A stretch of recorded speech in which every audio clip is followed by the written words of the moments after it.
Nearly 4 million of the poorest workers will be able to apply for £500 payments to self-isolate from Monday.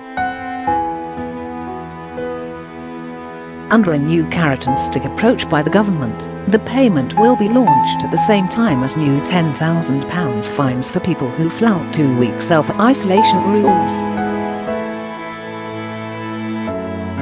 The new cash payment is intended to make it easier for low-wage workers who cannot afford to self-isolate for up to 14 days.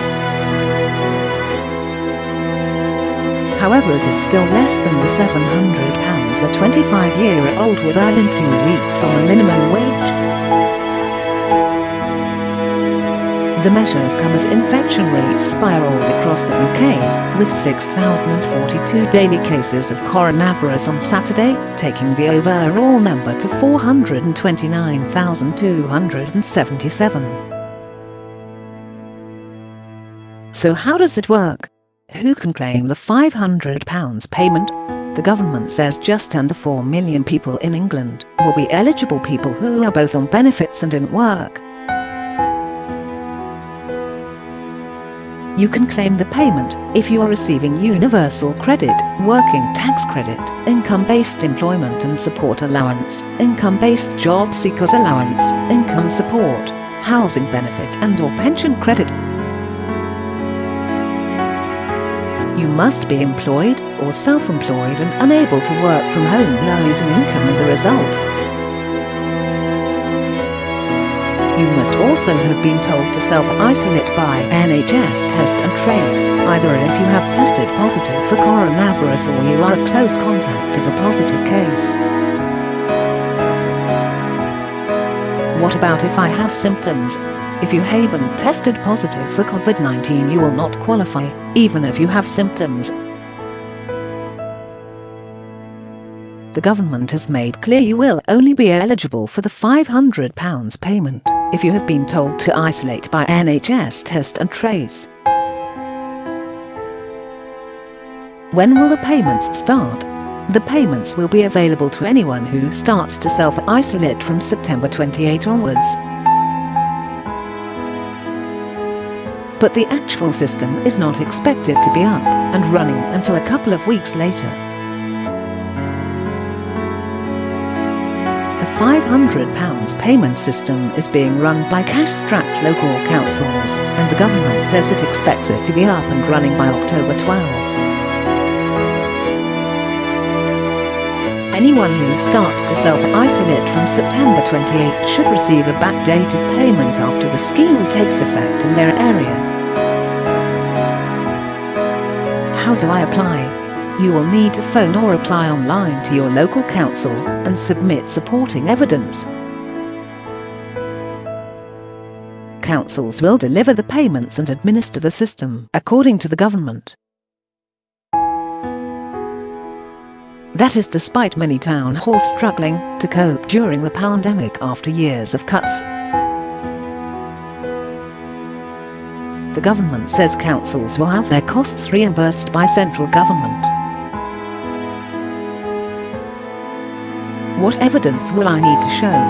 The government says you will need to show 4 pieces of evidence when you apply.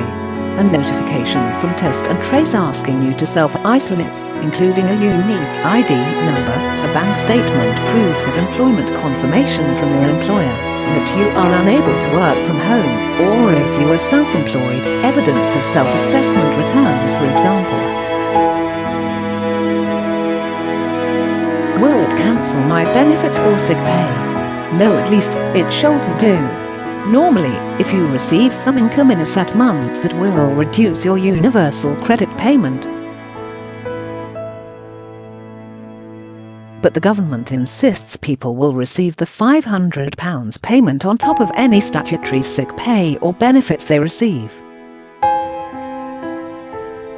Statutory sick pay is worth £95.85 a week for people in employment who earn more than £120 a week, are forced into isolation, and can't work from home. Unions and Labour have been warning for months that this isn't enough. Is it available in Scotland, Wales and Northern Ireland? No, Not at the moment, the scheme is England only. NO10 claims it is engaging with the devolved governments to explore opportunities for a UK-wide scheme, but there are no promises or dates. What if I fall through the cracks? NO10 says there will be a discretionary fund which councils can use to give help to those who fall between the gaps, for instance, if they're stuck in low pay, but not currently on benefits. This would happen on a case-by-case basis. However, there are no concrete details available yet.